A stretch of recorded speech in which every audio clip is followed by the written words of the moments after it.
to my channel.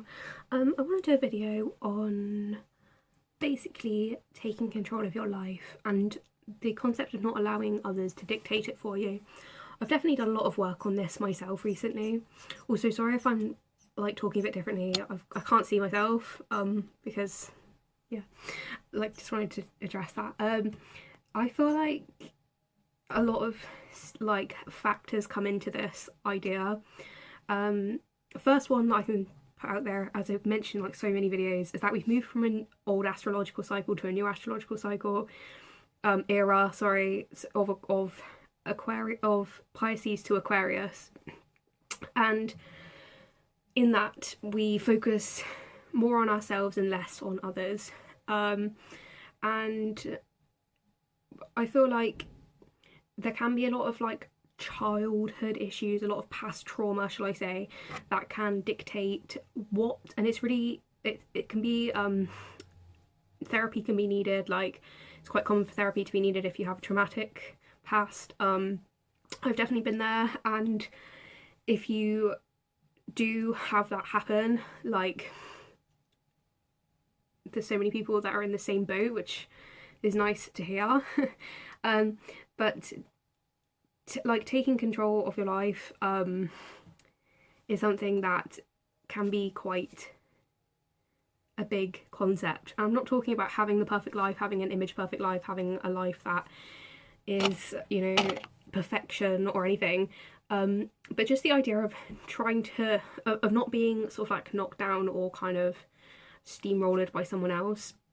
I've discussed a lot in the past about things like narcissism and personality disorders and things like that. And people that genuinely don't have the emotional or inclination or capability to empathise with another person, or really act in a way that kind of, because everyone has their own problems anyway, like you've got to consider like people aren't always putting you first. Some people, because of a personality disorder such as narcissism, such as people that are like, for example, vanity narcissists. If you don't know a lot about narcissism, this is going to just sound like a bunch of waffle, but there's certain types of narcissists that really struggle to take anyone into consideration because they're so sensitive in their egos that it just doesn't occur to them, and even if that sort of stuff is brought up to them, they don't really care. So there's things like that that can, you know, indicate how it's not your fault when situations happen that people kind of try and dominate the situation. In the Bible they talk about this thing called a Jezebel spirit, where, you know, it's just a spirit like that people talk about, which is supposedly seductive, supposedly dominating, and it doesn't have to just be like sexual. Like, girls can have the Jezebel spirit towards each other and just want to dominate each other, I feel like. And it's another factor that I've sort of brought into my mind recently that can be a reason why people try and take control of situations, because obviously we all have our own free will, and I'm seeing from a karmic level, like, we're all responsible for our own actions. Like, I'm not responsible for someone else's negative actions towards me. I'm responsible for looking after myself and healing from that situation and making as much action as I can to keep myself in the best position I can from that, within reason. And also I feel like, for me, having the faith in God that he will pull the rest of the strings that I'm unable to do, you know, because I am just a human being at the end of the day. I'm not some sort of like almighty force. I have the capacity of a human being like everyone else does, but it's a case of like, you know, a lot of people are, I feel like, brought into your life that are for negative reasons, and that's why I'm finding how important it is to monitor your life and see who's in your life that is has a good vibe, if you like, or has a bad vibe. I understand we all have to interact with different people in different situations, in different jobs, in housing situations, in family situations, that we don't have to, that we wouldn't necessarily choose to have in our lives, but they're going to be there anyway. And I guess that happens in life regardless of whether you actually interact with them or not. There's always going to be a level of person that you don't want to interact with, but you have to, even if it's a shop assistant. Do you know what I mean? Because you get difficult people everywhere.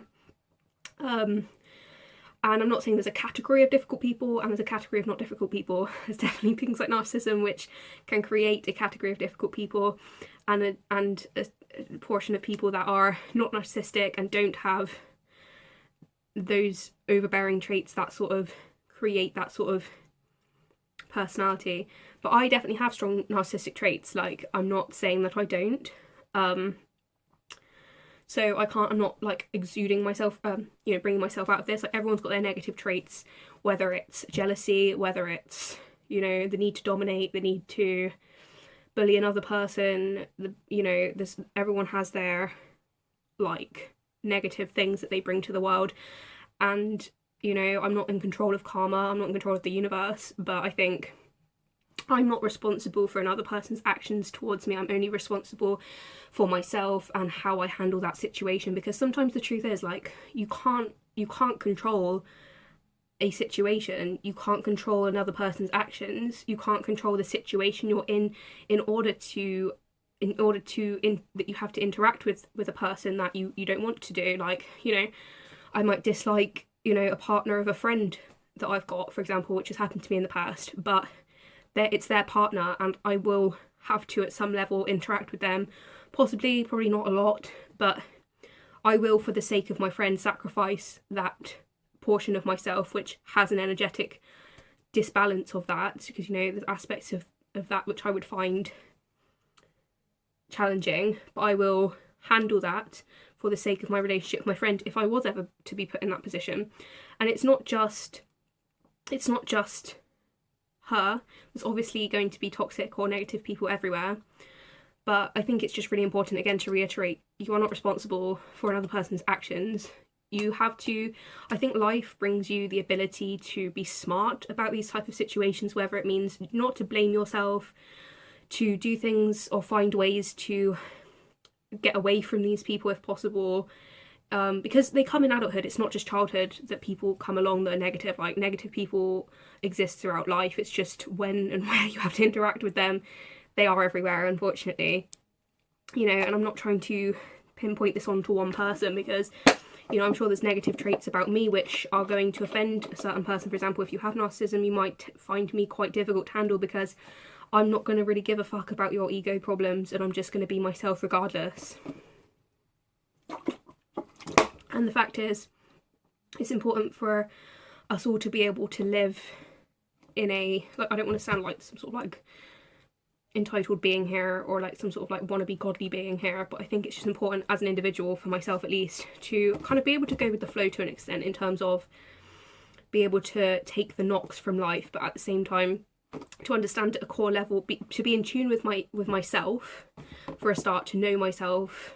Sorry, we stopped recording there, but as I was saying, to know yourself can be a real strength in terms of being able to protect yourself from other people's projections for a start. Like, I think it's important to understand that if a person is being a certain way, or sort of projecting upon you in terms of they may feel a certain way about themselves and therefore project that onto you as a way to not deal with that themselves.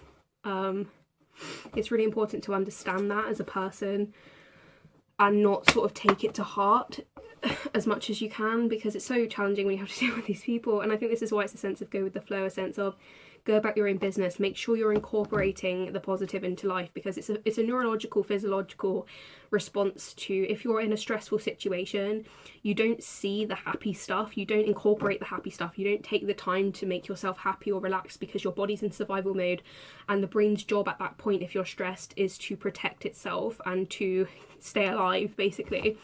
So because we are evolved beings, like if someone is being like a bully, or is being inhumane in some way, or basically violating your rights in some way, it can be a reaction as a human being to be, some form of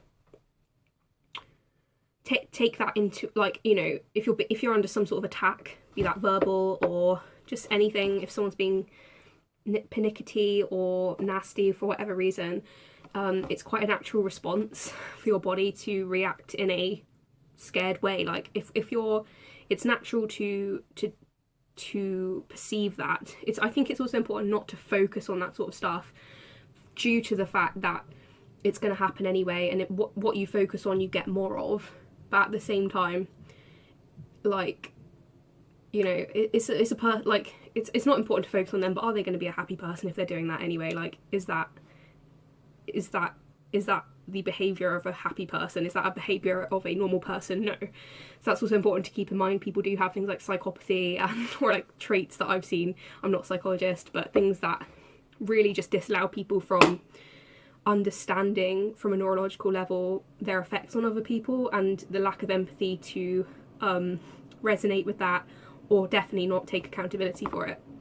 So bearing all that in mind, that's one thing, but it's so important from my standpoint to keep your mental health in the best place, be that with exercise, be that with good friends, be that with a fulfilling lifestyle, a career you enjoy, keeping basics at bay in terms of stress from like life, keeping a handle on your finance, making sure you have enough money for food, that your rent's being paid, the basics that are going to stress you out to be taken care of. Sorry, as I was saying, so to take care of stresses is one factor. Also to have compassion towards yourself and realise that your brain is doing its job when it gets, like, you can't help if you're a sensitive person. I think I'm a highly sensitive person. If you're a highly sensitive person and you are, you know, impacted by someone else's lack of understanding or insensitivity towards your needs, I understand that we can't all be completely sensitive to each other, but there's a level of, you know, we all are our own person at the end of the day. So if your body is looking after itself, and we can't control what happens to us in terms of trauma, then it's about having compassion for yourself and saying, my body is doing what it thinks to be right and what is to be right to look after me at this point, and I'm grateful for that, you know. And to just sort of, I think that's this level of gratitude that I haven't really thought about, to be honest. Like, I think it's easy when you have sort of mental health problems and stuff to or any sort of trauma or any sort of like projection, to have this sort of like negative outlook on your body and your mind, to think, oh, why can't you just, you know, work properly or whatever. I don't really logically think that's the case with me, but I think it's important to realise that your body and mind is always doing stuff to look after you, regardless of what situation you're in. And also that everything happens for a reason. Like, I wouldn't be the person I am today if certain experiences didn't happen to me, if I didn't go through childhood bullying, if I didn't go through friendship breakups, but I'm not regretful of standing up for myself in those situations, because I know that's what was right for me, and what I felt was just through my beliefs, and I'm entitled as a person to have free will. So taking all of that into account, I think this kind of mindset is going to be what keeps you on the most positive route. Because I think I've been watching, as a last thought, I've been watching a lot of Abraham Hicks recently. Would recommend watching videos Abraham Hicks, and she talks a lot about levels of vibration, where we resonate on that vibrational scale, if that makes sense to you. I've done a video on vibration, which I might probably do a few more on if they make sense to me, and I can put them in a watchable video. But being, you know, doing things to raise your vibration in terms of making sure you're in a state of receiving and a state of rejuvenating, can help raise your vibrations to heal from past issues. And that's been something that's been really helpful for me, and I've taken a lot of notes on that, so hopefully it will come into a lot more videos. But she says that when you're at a vibration that is elevated and that is, you know, healed, you should be able to maintain that vibration regardless of any sort of toxicity or stress that's going on around you. So that's really quite a important like thing to think about, and something to keep in mind for the future. Like, obviously life is always going to bring you issues, and it's always going to test you, and always going to bring stuff into your life where you have to learn and grow from it, and it's not always pleasurable. I'm not gonna lie, like certain stuff, like I'm like, why the fuck do I have to fucking deal with this? I don't deserve this, I'm a good person, why is this situation coming into my life? And it's true, life isn't fair sometimes. Like, I'm not saying life isn't fair, I think life what I've also realised is that there's a difference between people that are unhealthily try to take power and try to create this dynamic that is a power dynamic, and from what is right and just in terms of physics and morals. So that is what keeps me grounded in the fact I'm doing the right thing. Because some people will come in and try and sort of override the situation with their issues, but the fact is there is a baseline moral understood concept of free will, even, that kind of resonates with most situations, that other people can't take away. There's a lot of things in the Bible, I've mentioned a lot in the past, the devil can't take away what God gave you, and God gave us free will, and he gave us, you know, the right of a human being, which someone else can't take away, even regardless of what they do. Because I believe if you've got personality disorders, you're under demonic influence. I'm not saying that that can be cured, but I'm not saying they're a devil person. I'm just saying, like, it's not a good influence to be in that situation. But yeah, when you can take back your life, and control, it's about figuring out what's in your locus of control, and discerning what isn't in your locus of control, allowing that to be, you know, what it is, letting go of things you can't control, and focusing on yourself, and dealing with what you can be in control of. And that can just give you a lot of power and resilience in life situations that are difficult, and just disallow other people to. And I think it's just important as well, and I think this is where it touches on trauma and stuff. Unfortunately, when you're raised in a situation that programs you, our brains are computers. If your brain is wired to do a certain thing, if you have abusive hopefully I should have enough battery for the rest of the video, which is that people who oh sorry, I was talking about trauma. If you have past trauma, and you were raised in trauma, you can be programmed on a subconscious level to act a certain way. You can have associations. For example, if you are raised in a situation that is abusive, you can have a paired association with danger that is linked to being an individual. If you have someone that is threatened by your individuality, you can have a paired association with it being you're going to be neglected if you don't conform to the wants or needs of someone else. You can have those sort of things that are stored in your immune system, which are really serious and could require therapy to overcome.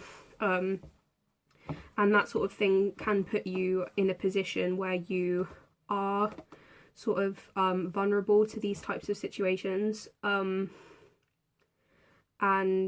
you know, it's not a nice thing, like, to experience as a person that is going through it, or for other people around either. Like, that's why it's so important to heal from that sort of a situation, because codependency just doesn't really serve anyone, if I'm honest. Like, from one thing I've noticed about, I don't really want to tangent too far, but one thing I've noticed about narcissists and codependents is that it just doesn't really serve anyone. Like, you know, really, like, there can be abuse on both sides, even though it's obviously the narcissist's issue that creates the problem. The codependent shouldn't be to blame, but at the same time they can also throw nasty things in the works to create a negative situation as well. So it's just so important to heal from that stuff, bear all that stuff in mind when being in relationships. But yeah, I'm kind of tangenting a little bit. So yeah, just being in control of yourself and trying to be as healed as possible, and it's definitely a process, and to have time and compassion with yourself and understanding with yourself, that does take time, and that's what it is. So yeah, thanks for listening. Bye.